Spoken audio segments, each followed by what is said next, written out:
Let us all stand and share the healing vibrations that we have received with souls everywhere. Let us pray together. Divine Mother, Thou art omnipresent.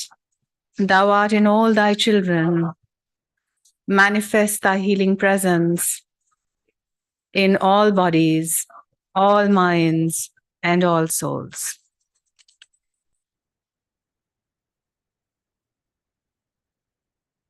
Om.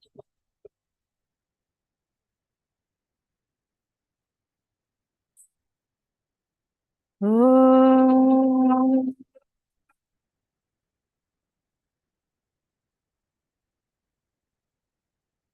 Om.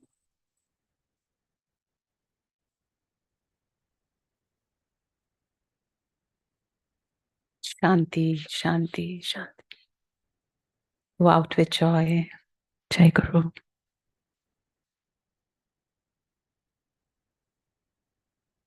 Thank you so